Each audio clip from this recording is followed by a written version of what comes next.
Kita tidak ingin membanding-bandingkan ketika Indonesia dipimpin oleh Presiden SBY dan ketika Partai Demokrat berada dalam pemerintah nasional. Tetapi faktanya memang demikian, bahwa ketika itu masyarakat Indonesia hidup lebih baik, hidup lebih sejahtera. Pertama wajib membuktikan dulu pernyataannya. Nah, AHY harus membuktikan dulu pernyataan dia. Bagaimana membuktikannya? Buka datanya. Data itu yang kita butuhkan. Sehingga kalau kemudian kita masuk pada ruang perdebatan maupun diskusi, jadi ilmiah dan intelek. Jalan Tol Panjang tadi bukan Cipali, tapi Bakauheni Terbangi. 140,41 km. Dari beberapa menit kita berbicara di sini, Jalan Trans Sumatera itu digagas oleh Bung Karno, lalu keluarlah Perpresnya 2014, dibangunlah Jokowi 2015. Jadi 2014 itu zaman SBY apa? Bikin Perpres doang. Tapi apa gitu kita permasalahan? Tidak. Dia menjadi masalah ini ketika AHY bicara. Jangan kemudian ada datanya, mana? Yang mana contohnya? Kalau dia tidak mampu membuktikan, lebih baik tidak usah menyampaikan apa-apa. Jangan kemudian juga ada pikiran publik di luar sana, karena kan gema yang besar hari ini di luar kan seakan-akan Indonesia ini baru dibangun di masa Pak Jokowi kan begitu. Itu nggak benar, itu dia.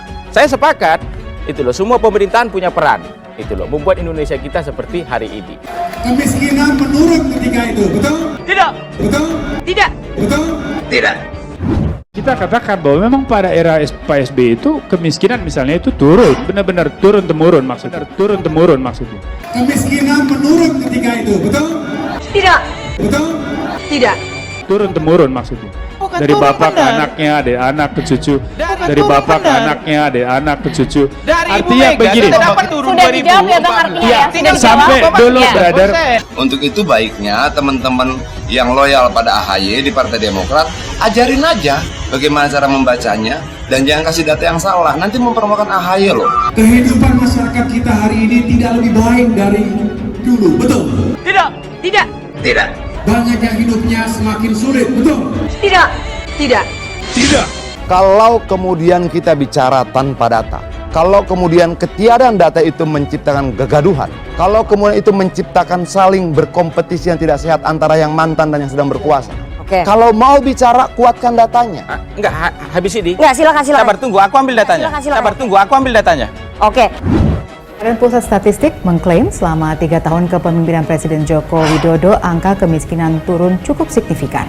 Hal ini menepis ucapan politikus yang menyebut rezim Joko Widodo kemiskinan meningkat. Perlu disadari bahwa pemerintah sekarang itu adalah warisan dari pemerintah sebelumnya, ya. Dan jujur, kalau pakai data BPS, selama 3 tahun terakhir banyak progres. Kemiskinan kita menurun. Saya katakan bahwa Indonesia berlari di tempat selama 10 tahun. Kasih contoh. Kesimpulan kita Soal itu ekonomi, kasih berdasarkan contoh misalnya satu. ya, pembangunan infrastruktur, pembangunan manusia. Sekarang di sana sini masyarakat kita hidupnya sulit. Bukan hanya di Pulau Jawa, tetapi di seluruh Indonesia. Susilo Bambang Yudhoyono mengaku banyak membuat program pengentasan kemiskinan selama menjabat sebagai presiden. Ia bahkan menyebutkan jika program itu kini ditiru oleh Presiden Jokowi dan juga dikemas ulang. Berdasarkan data Badan Pusat Statistik, angka kemiskinan pada bulan September 2019 berada pada 9,22%. Angka itu menurun dibandingkan tahun 2015 yang mencapai 11,22%. Kita tahu merujuk dari data BPS, kita telah berhasil menurunkan angka kemiskinan yang pada 2015 di angka 11,22% menjadi 9,22% di September 2019. Angka di bawah 10% ini adalah capaian yang sangat baik. Saya berkeliling ke berbagai daerah, mencoba berdialog dengan rakyat, mendengarkan aspirasi mereka, dan dapat ditangkap bahwa mereka sangat menginginkan perubahan dan perbaikan. 10 tahun pemerintahan PSBY itu semua orang tahu. 10 tahun pemerintahan PSBY itu Indonesia lari di tempat dan kita buang-buang umur. Indonesia buang umur. Presiden ke-6 RI Susilo Bambang Yudhoyono berpesan kepada Presiden Jokowi agar serius memperhatikan masalah kemiskinan dan pengangguran yang terjadi di Indonesia. SBY juga meminta agar Jokowi menurunkan angka kemiskinan di Indonesia. Meskipun alhamdulillah di era saya dulu sudah kita bisa turunkan kemiskinan dari 17% menjadi 11%. Dengan pengelolaan fiskal yang kuat disertai efektivitas dalam mendorong transformasi ekonomi dan perbaikan kesejahteraan rakyat, tingkat pengangguran terbuka tahun 2023 diharapkan dapat ditekan di kisaran 5,3% hingga 6%. Angka kemiskinan dalam rentang 7,5% hingga 8,5%. Dan Demokrat sebagai partai oposisi hari ini harus menunjukkan warnanya. Warna kita biru, tapi kita juga harus menunjukkan bukan hanya berbeda dibandingkan yang lain, tetapi karena kita ingin mengkritisi program-program yang tidak pro rakyat. Terutama saudara-saudara kita, golongan tidak mampu dan golongan miskin yang jumlahnya mencapai sekitar 100 juta orang. Di bawah kepemimpinan Jokowi, tingkat kemiskinan menembus rekor terendah dalam sejarah.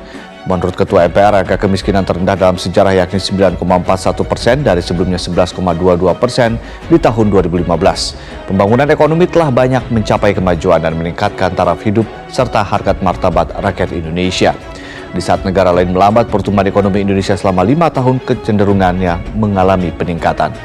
Di bawah kepemimpinan Presiden Insinyur Haji Joko Widodo dan Wakil Presiden Dr. Andes Haji Muhammad Yusuf Kalla, pembangunan ekonomi telah banyak mencapai kemajuan dan telah berhasil meningkatkan taraf hidup serta harkat dan martabat rakyat Indonesia. Kita mencatat di saat negara-negara lain ekonominya melambat, pertumbuhan ekonomi kita selama 5 tahun terakhir ini kecenderungannya terus mengalami peningkatan. Infrastruktur sangat penting. Pembangunan infrastruktur itu penting, tetapi jangan sampai melupakan pembangunan manusianya. Kalau Pak SBY memberikan ya APBN kepada Pak Jokowi 1.900 triliun, saya katakan kemarin 4 kali lipat kali 1.900, saya katakan kalau nanti 2024 Pak Jokowi turun, APBN kita bisa 6.000, saya cium kaki Pak Jokowi. Enggak, karena Boni mengatakan Indonesia di masa SBY bergerak di tempat. Itu loh. Iya dong. Kan di komen Pak SBY. Saya harus jawab dong. Itu kan tesis ilmiah. Terus menurunkan pengangguran, jangan meningkat lagi, dan juga menjaga pertumbuhan ekonomi yang tinggi agar sekali lagi rakyat kita makin ke depan makin sejahtera. Harga mahal. Harga BBM gimana? Harga sembako gimana?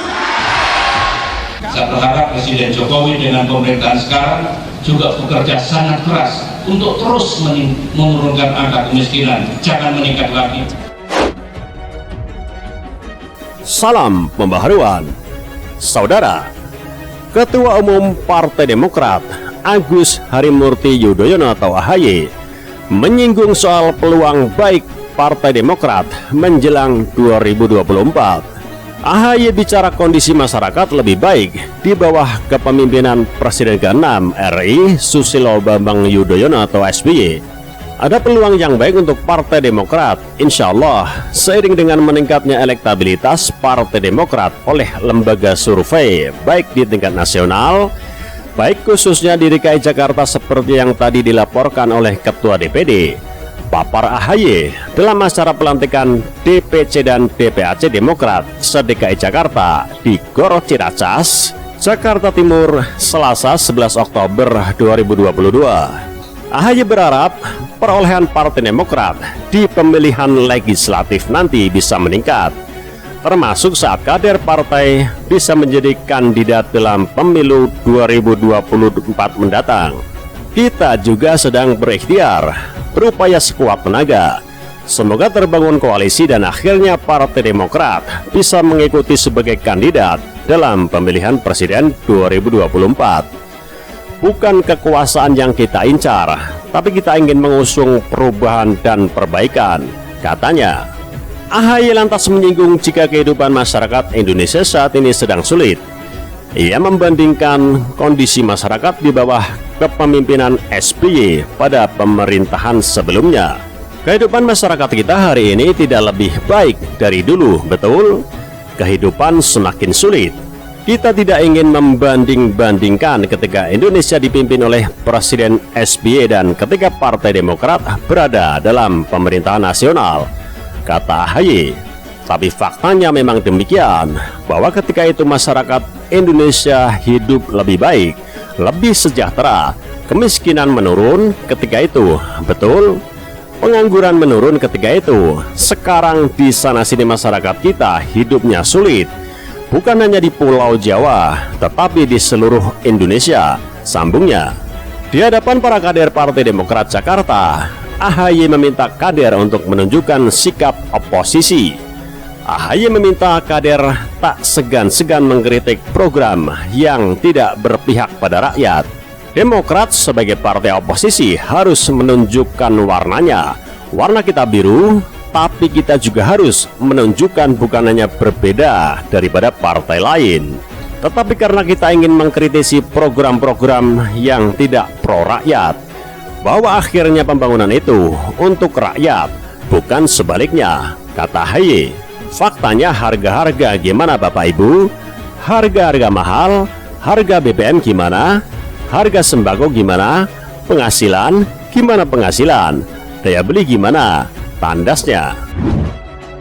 Merespon pernyataan AHY itu, Ketua DPP PDIP Said Abdullah menyayangkan AHY mengumbar pernyataan yang disebutnya tanpa melihat data. Merespon pernyataan Ketua Umum Partai Demokrat yang membandingkan era Presiden SBY dan era Presiden Jokowi atau saat ini sungguh memilukan.